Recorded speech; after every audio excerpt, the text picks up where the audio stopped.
Ayan guys, yung una kong ginagawa sa umaga, magtatapon muna ako ng mga basura. Ayan. Kukunin ko lahat ng mga basura.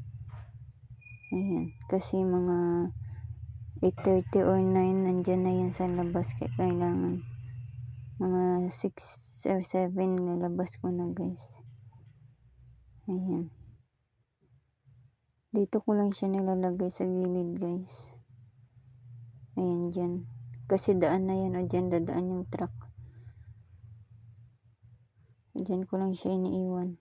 Ayan. Kukunin ko pa yung isa sa taas. Saka ayan guys, hindi maganda yung panahon. Makulimlim, walang init. Madilim yung kalangitan. Ayan, pero naglaba ako kahapon. Kaya kukunin ko yung nalabahan ko kahapon na hindi natuyo. Sinampay ko lang siya sa taas. Ayan, akit ako sa rooftop. Doon kasi yung sampayan guys. Ayan, dito na nga ako guys. Ayan o. Marami din naglabak. Ayan, dito yung kung sinampay yung damit ko sa gilid. Ayan o, hindi maganda yung panahon. Ayan, medyo basa pa nga eh. Medyo basa pa yung sinampay ko. Yung konti na, yung iba nang natuyo. Isinampay ko doon sa may gilid guys.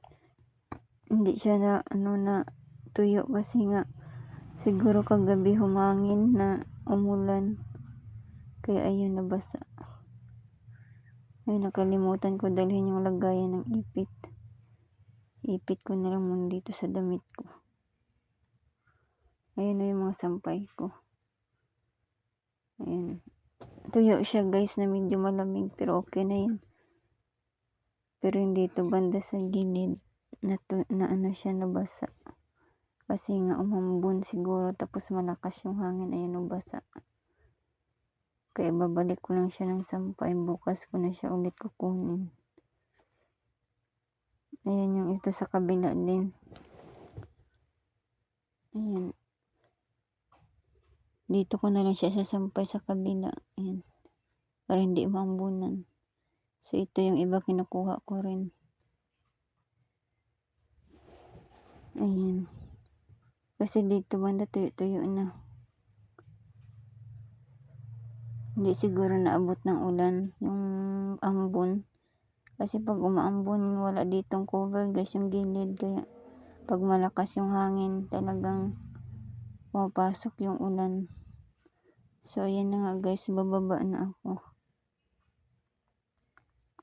Nakuha ko na yung mga sampay ko. Iniwan ko lang yung mga medyo basa-basa pa. So ayan na guys, natupi ko na yung mga nakuha ko sa taas. Ayan. Yung mga natuyo lang.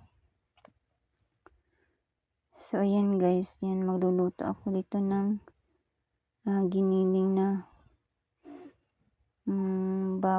na pork. Ayan.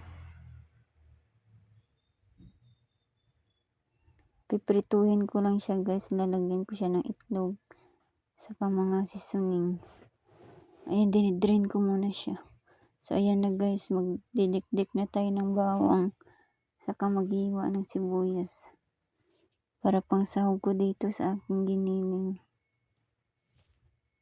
Ayan, hiwa ko na yung sibuyas dyan guys. Ihalo ko.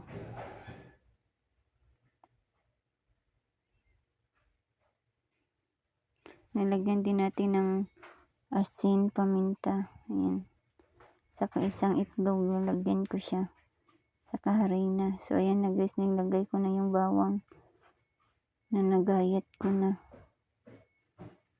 Ayan lang. Anan lang natin. Para mag-combine yung lahat ng spices niya. Ayan. Halo-haluin ko lang ng kamay ko guys. Malinis naman yung kamay ko guys. Naghugas naman ako. Nalagyan ko ng asin, kunting asin, pangpalasa. Nilagyan ko rin siya guys ng oyster. Yan, saka harina para pang binding yan guys na para dumikit siya para hindi pag naprito muna. Yan. Hindi siya maghiwa-hiwalay. Ayan, nilagyan ko ng isang itlog. Masarap din yan yung maitlog siya, guys. So, ayan na guys, halu-haluin lang natin tong itlog.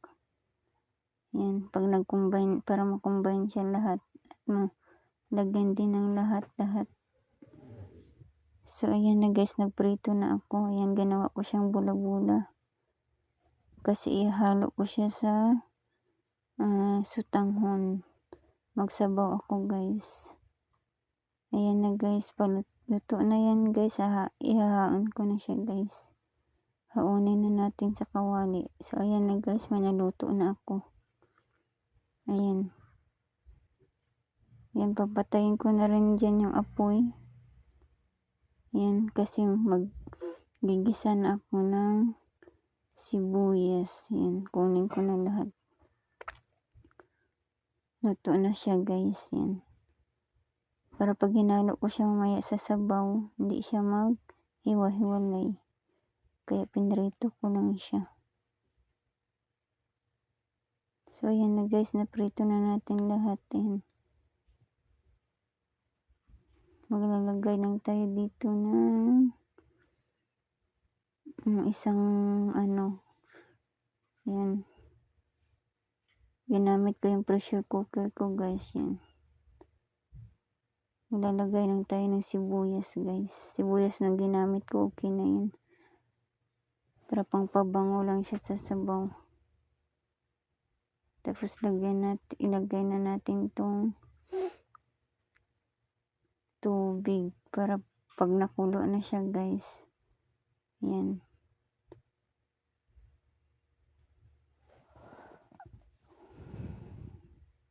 Nilagay ko na rin tong pinrito kong giniling. Yan. Nilagay na natin habang hindi pa kumukulo, guys. Hanggang sa kumulo siya para yung lasa niya ma-absorb talaga sa sabaw. Yan yung ilalagay natin na sutanghon. Yan. So, ayan guys. Paugasan muna natin yung mga pinaggamitan natin, guys, para hindi tambak-tambak. Maganda talaga pag malinis yung lababo. Pag gumagawa ka. Yan, habang kunti pa lang hugasan ko na. Para hindi tambak-tambak dito. Maganda siya tignan, hindi magulo pag nagluluto. Kunti lang naman yung guys ginamit ko dito, yung mga gamit. Yung sangkalan, kutsilyo, yan. Kawali, yan. At least pag nahugasan na lahat, guys, okay na. Tapos ito na guys, kumukulo na yung ating bula-bula with sutanghon na may sabaw. Ayan, ilalagay ko na to siya. Yung ating sutanghon. Mabilis lang yan siya, guys, maluto.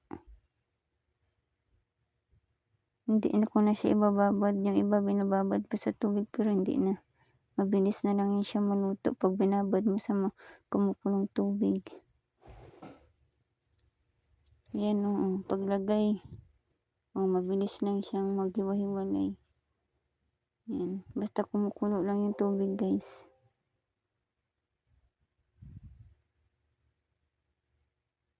Yan, mga 3 minutes luto na yan, guys. Pakukuluin lang natin ang pakuluin. So, ayan na, guys. Yan. Nilagyan ko siya, guys, ng konting toyo para yung sabaw hindi naman maputla. Ayun, dagdagan ko pa siya konti kaya medyo maputla pa. So, ayan na, guys. Kulong-kulo na siya, guys. Konti na lang luto na to, guys. So, ayan na, guys. Luto na yung ating bula-bulang sutanghon. Yan. May sobra pa ako dyan at ng adobo na liver ng chicken. Kaya, ayan. Ininit ko na rin siya. So, ayan na, guys. Luto na yung ating bula-bulang may sabaw na sutanghon. That's my vlog for today.